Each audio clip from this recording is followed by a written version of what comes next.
aho nyene. Imana ishimwe.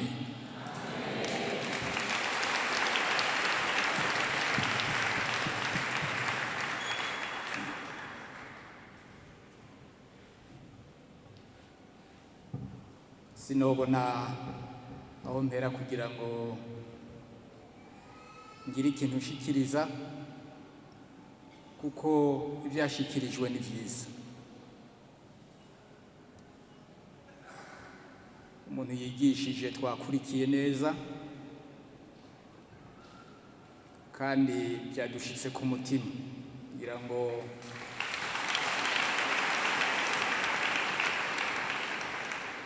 abari hano bose yabona ntihabuze icyo umwe yakuyemo cyo ushobora kumufasha kugira ngo ijya mpemburo, ujya mwanya w'impemburo, izi nyigisho z'impemburo zitujane kwihinduka nyakuri, zitujane kugororokera Imana nyakuri.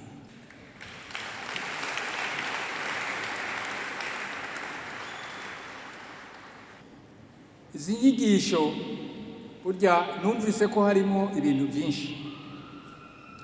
byinshi, kandi byiza, ariko jewe nagira mvuge ahantu hagorana kuri twebwe abakristo, hari ahantu ibintu bigorana gatoya.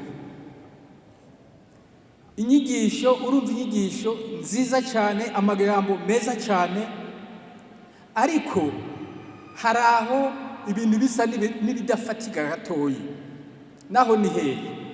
Baravuga bati nivyo twese turabizi, ibintu by'Imana ntibigira insiguro, ico nico mu ihara bavuga ati ni action. Nivyo ibintu by'Imana, ikintu ari cy'Imana koko nta siguro yaco utora, ivyo nivyo.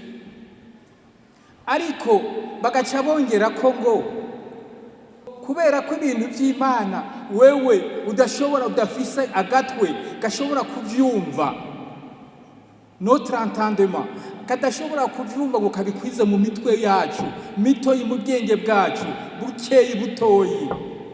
Ati rero ico gushoboza no kwizera.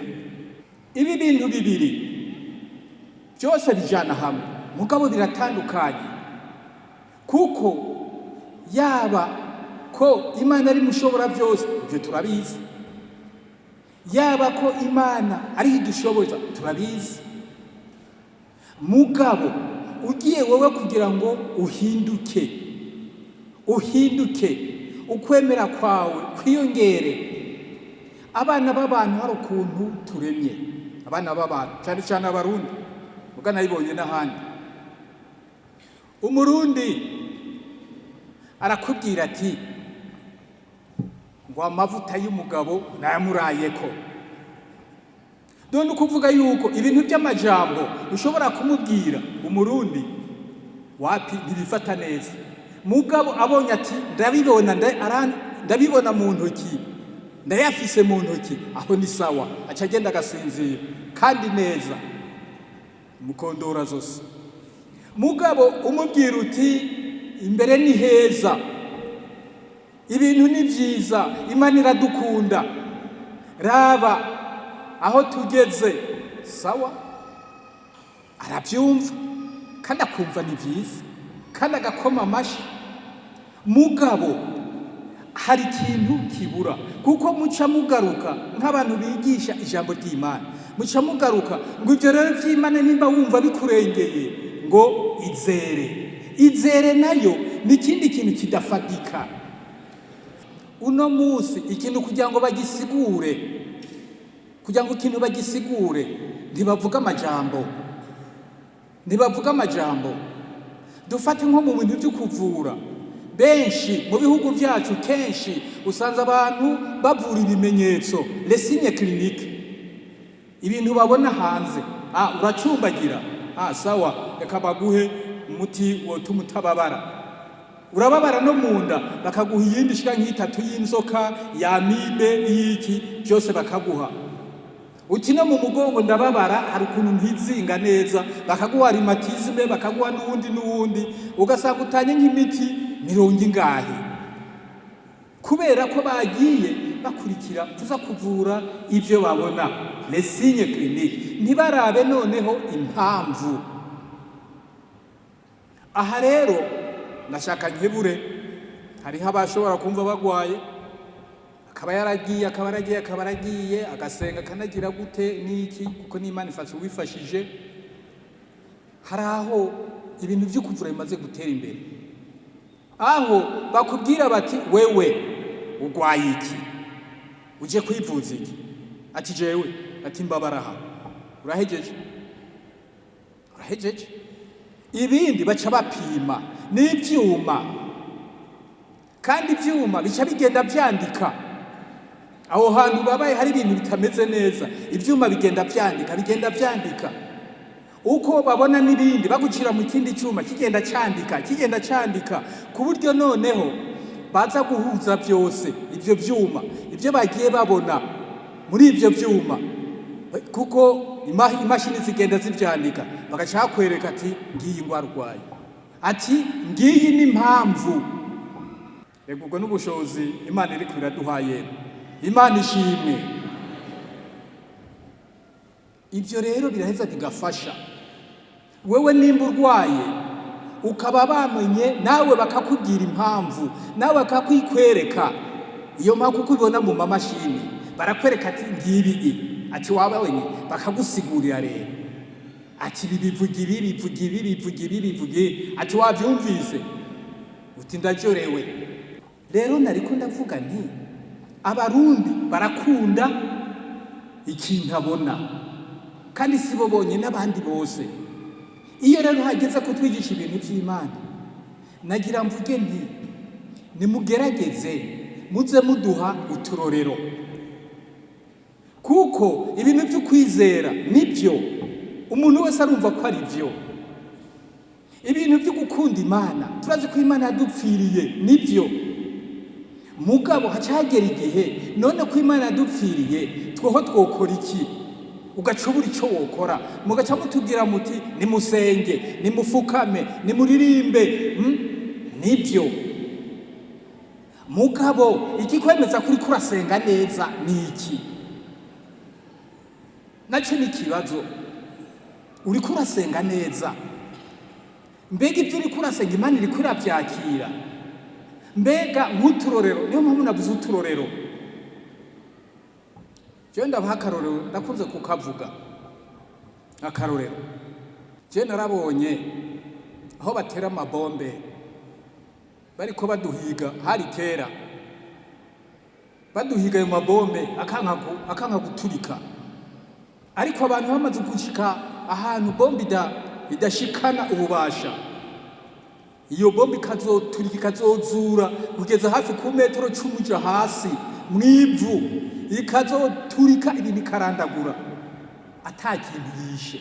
Iyo ni Imana, iyo ni Imana. Wewe nimba utemera ivyo bintu ukaba warebibonye, woshobora kutemera gute? Kutovuga ko ari umuntu yazimije bombe, eka iyo ni Imana ishobora kuvuga ati ndi Imana mushobora byose, nibidashoboka jewe wanje nubusa, birashoboka. Ibyo urahita ukabyumva. Iyo turiko turasenga tuvuga tuti ibidashobokera abana b'abantu, imbere y'Imana birashoboka, kuko ucuheranduka iki cya kintu na cya kintu. Hari twebwe nagira mvuge nti buriya mu abantu ba mbere nibaza bategerezwa kuba abakristo ba mbere barabakenyezi, kuko abakenyezi muhura na byinshi murabizi, ariko umengo mwibagira vuba.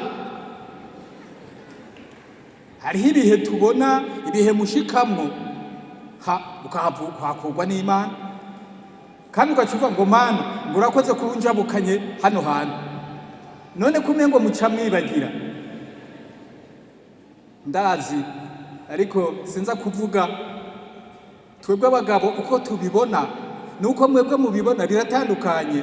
Ni nayo mpamvu nje mvuga nti mushobora kuba mwibagira vuba, kuko karya kababaro wagize kateza kukwereka kakwibutsa iminsi yose ko Imana ari inkuru.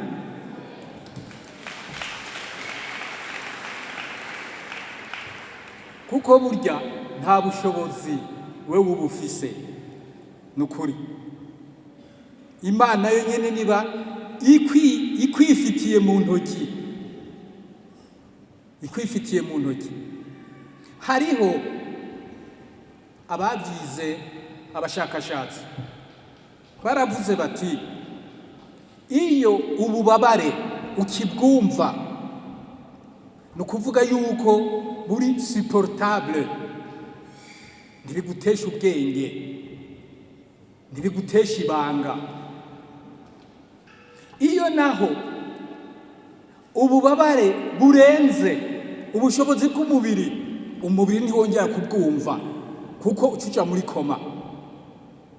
Iyo ububabare burenze ubushobozi bw'umubiri wawe, umubiri lashe, nukuvuga ubwonko bumera nk'ubucitse gatoyi, buhagabutse gatoyi, ntiwongera kumva ububabare kuko ucuta ubwenge.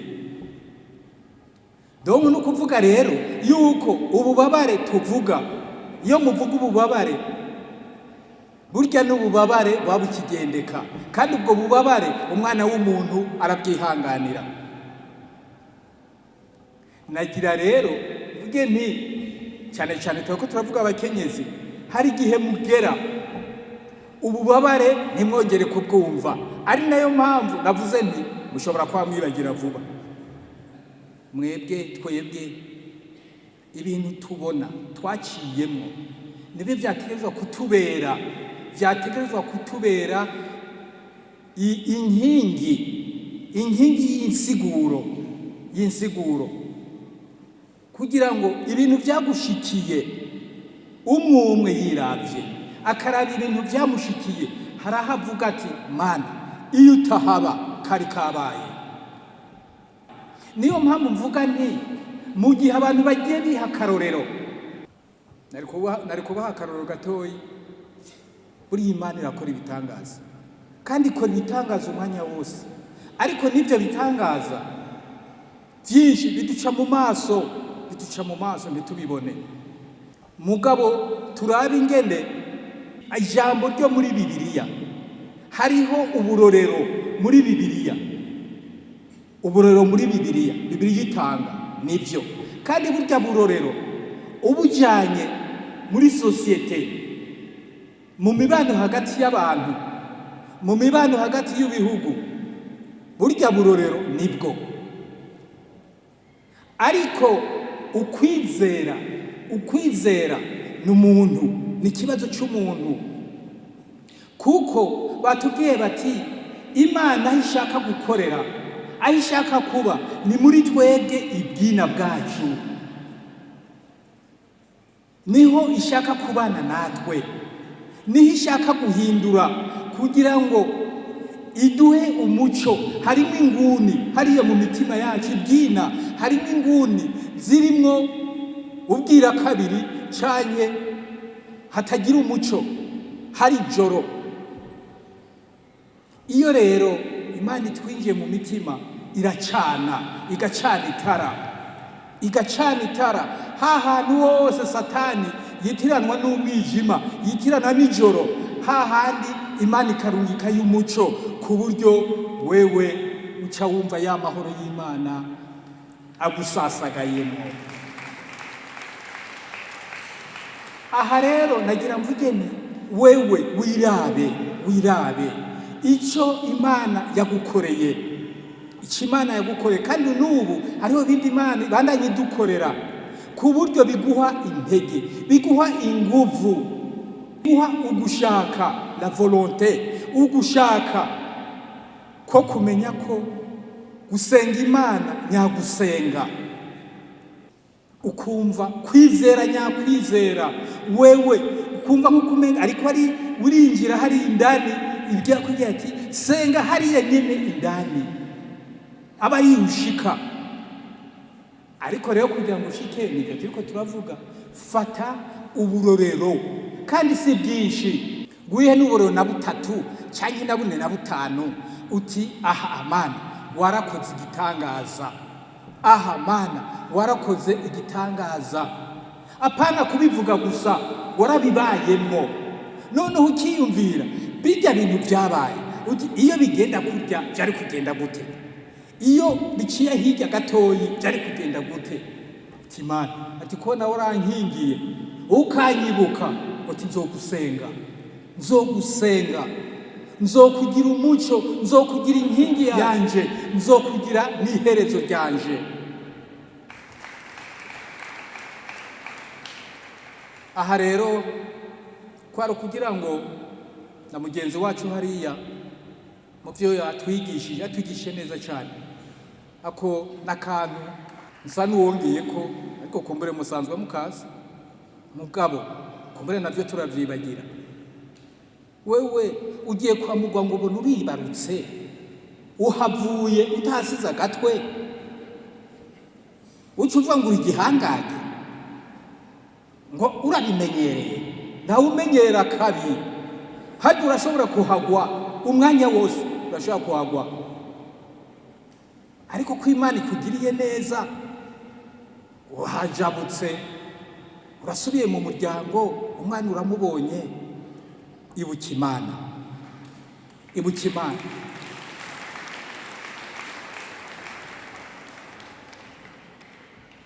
Ariko jewe ico numva, buriya wiyumviriye, uravye wicaye nk'ahantu, hariho abantu bagenda bakicara ku nzoga.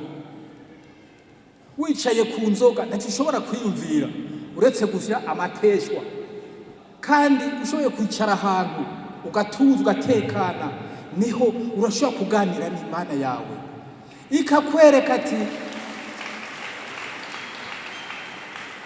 mukaganira, ukayibaza, kandi nayo ikakwishura, ikakwereka n'ibyo yagukoreye. Harya hantu mwana wewe, ati yo ntahaba kari kabaye, uti nivyo pe. Harya tuvuga ngo turagushize hejuru, uti ndagushize kuko harya hantu utahankura kari kabaye. Donc autrement dit, dusenge en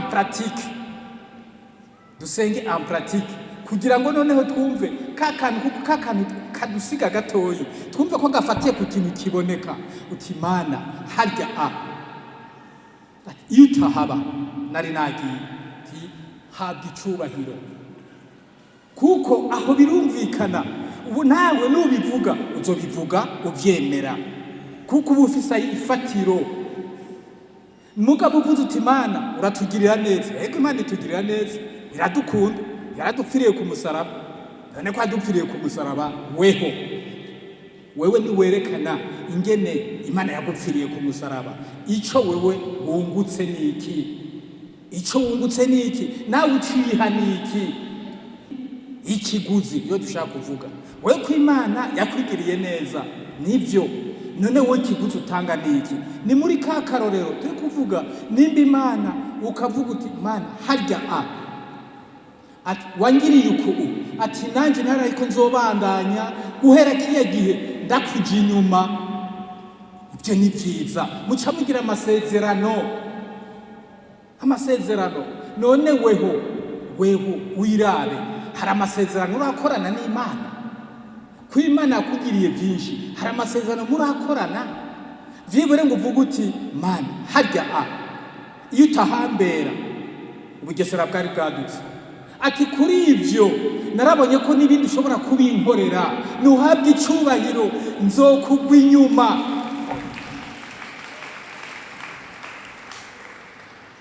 Buriya twebwe biterwa nuko tutaronka akanya ko kwikontorora, kugira ngo twipime, twiyumve. Ni wowe ntiwihakanya kugira ngo wipime, wiyumve.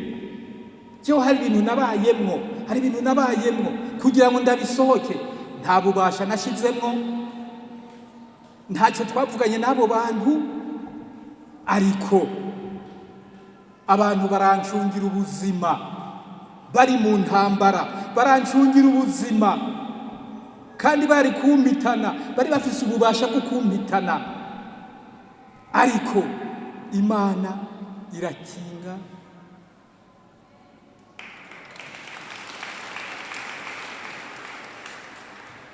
irakinga. Kuko harya tuvuga tuti imana iguhaye uwundi munsi ukubaho, hariho umugambi gufitiye, umugambi gufitiye, hari ikigushakako. Saba umenye icyo kintu gushakako, kuko bica bigenda nawe bikwameliyora, bica bigenda bituma yarurasi ufite n'imana ikigenda iba nziza. Kanatsinda ushaka kuganira n'umuntu ngo ubunyegere guta ngo buyagira ku igufa, rijya cya cyitwa imana yagukoreye ni igufa, setarien, kugira ngo mushobore kuganira.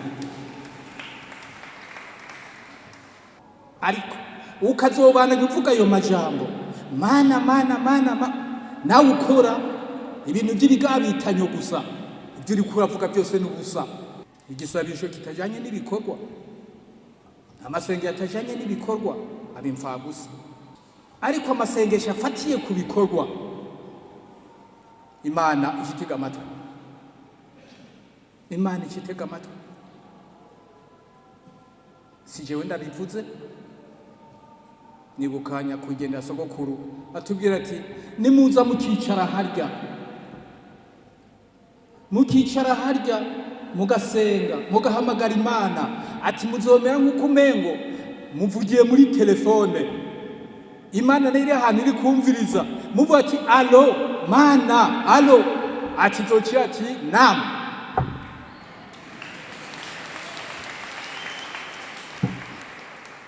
Rero ibintu nivyo, no kuvuga yuko twihaye DAD yo kugenda ngo twikontorore, turabe dusubize amaso inyuma, turabe aho hantu imana yatugiriye neza. Si birebire cyane, imana yatugiriye neza, birya zoba ari ikimenyetso kwerekana ko n'ibindi ishoboye kuyikora, ibindi ishoboye kubikora. Kandi imana mwabivuze, imana ni yayindi, imana ntihinduka, imana iradukunda kugeza ibihe tutazi.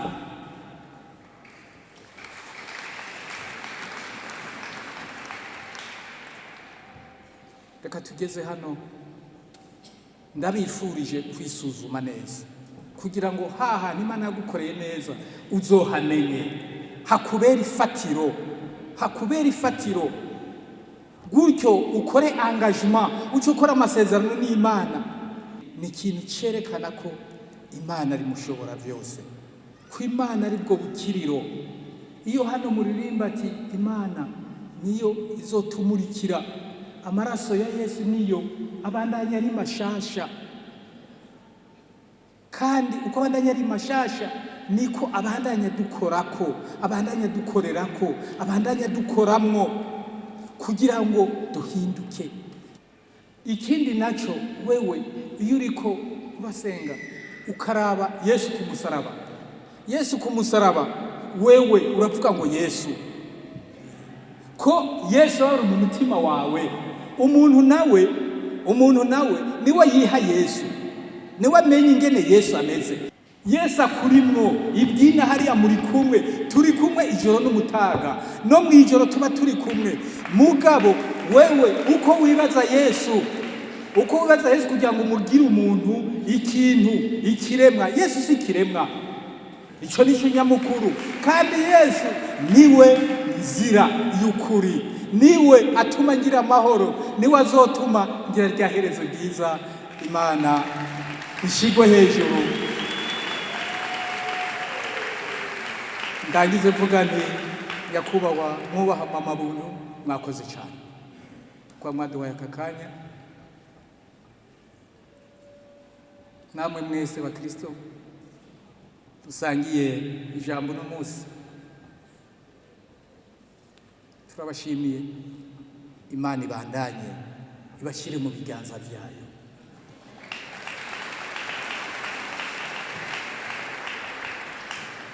Kandi natwe ibandanye itwibutsa aho yatugiriye neza, kugira ngo natwe tugire icyo twoyisezeranira twokora. Imana ibahezagiye, murakoze cyane.